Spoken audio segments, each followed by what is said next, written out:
This is part one of the square root property of equations. This is the property we're using, and we do the following 6 problems on this video. In this video, we're going to go over what's called the square root property of equations, and we're going to be using it to solve quadratic equations. But first, let's remember how to solve a quadratic equation by factoring. For instance, x squared equals 25. Remember, we set the equation equal to 0, and then we factor. X squared minus 25 is a difference of 2 squares, so it's x plus 5 times x minus 5 equals 0. And then we set each factor equal to 0, so either x plus 5 equals 0 or x minus 5 can be equal to 0. So we've got x equals negative 5 or x equals 5. So our solutions are negative 5 or 5. Now you could check that in the original equation right here. If you plug in negative 5 for x, negative 5 times negative 5 is 25. And if you put in 5 for x, 5 squared is also 25. So notice for x squared equals 25, we get 2 solutions. And usually when we're solving quadratic equations, we do get 2 solutions. Now, we're going to try solving this a different way using what's called the square root property of equations. So I'm going to start with the same equation, x squared equals 25.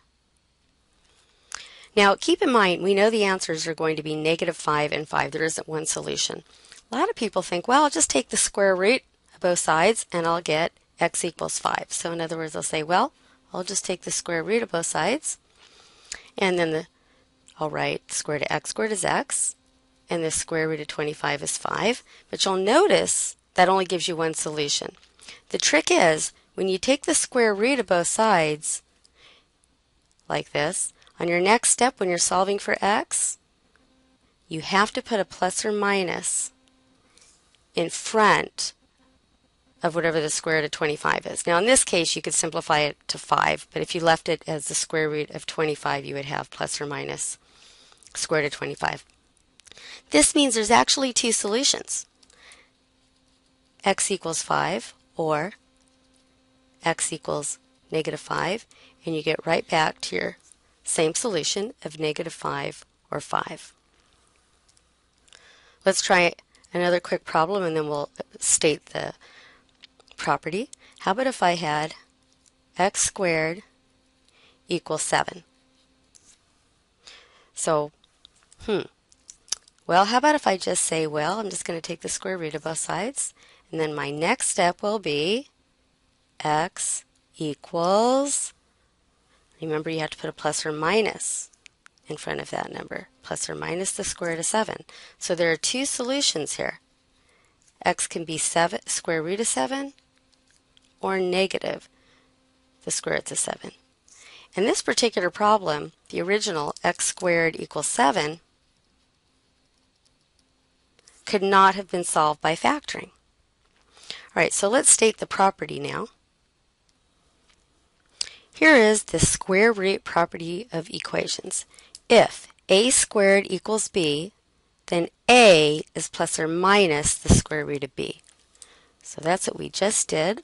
Let's do a problem again. So if I have something squared equals some number like 9, right? If I've got the x squared, I could write that that's the same as x equals plus or minus the square root of 9. And then square root of 9 is 3, so I could simplify that a little further and put plus or minus 3, which gives 2 solutions, 3 or negative 3. Now if it's easier on your original problem here, what you could do when you see x squared equals 9, you could just put a square root over each number. That's okay, but remember at the next step you're going to have to put a plus or minus in front of that square root of 9. And in fact, you could skip down to this third step, x equals plus or minus 3. Be careful when you use this property. You have to begin with just something squared equals a number. It can't have 5x squared. It can't have x squared plus 9. It just has to be something squared. So now let's work a few more problems. All right, put the video on pause and try this one. x squared equals 13. All right, if you'd like, you can put the square root to begin with. That's up to you.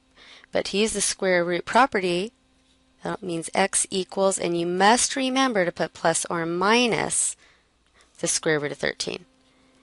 Now, you can't simplify the square root of 13, so this gives you two solutions.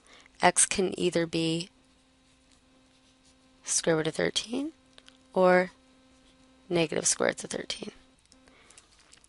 Now, I haven't been checking my answers so far because they're fairly obvious, but let's go ahead and check that negative square root of 13 is a solution in the original. X squared equals 13. So if you're going to plug in negative square root of 13 for x, remember you have to put that in parentheses to show you're squaring it. And then if you're squaring a negative, it's going to be positive, and square root of 13 times square root of 13 is just 13. So you can always check your answers. And you could do the same thing to check that square root of 13 is also a correct solution. All right, here's another example. X squared minus 6 equals 10. Now notice you don't have just something squared on one side of the equation. You have x squared minus 6. You must isolate that thing that's squared first, all by itself. So we first want to add 6 to both sides to get x squared equals 16. Now we've got it in a form where we can use the square root property. So at this point, if you want, you can put the square root over each. That's up to you. But at the next step, remember, once you change this from x squared to just the next, right, when you take the square root, you have to put plus or minus in front of that square root. So plus or minus 4. So this gives us two solutions, right? X could be 4 or it could be negative 4. So let's go ahead and just check. Let's check 4. Check x equals 4 into the original, which is x squared minus 6 equals 10. So you're going to plug in 4 for x. All right, so on the left side, I've got 4 squared minus 6. Remember, you do exponents first. 16 minus 6 is 10. And 4 checked. Now, remember when you check negative 4, you're going to have to put that negative 4 in parentheses, because negative 4 squared is negative 4 times negative 4. You'll get exactly the same check after the first step. 16 minus 16 is 10. So that means negative 4 and positive 4 are the solutions to this one. All right, let's try this one. 3x squared minus 1 equals 8. Well, the x squared isn't isolated. I have a 3x squared, plus I also have got this minus 1. So first I need to add 1 to both sides to get the 3x squared by itself. And notice the x squared is not isolated. I have 3x squared, so I also have to divide by 3. So I have x squared equals 3. And now finally I could use the square root property at this point. I can write the square root of both sides if that helps you. So we have x equals, remember, always remember, but plus or minus. So x is plus or minus the square root of 3. So I have square root of 3 and negative square roots of 3. And let's check this problem. Now to check, you would really have to do the check twice. You could check negative square roots of 3 and also positive square roots of 3. I'm going to do one of them.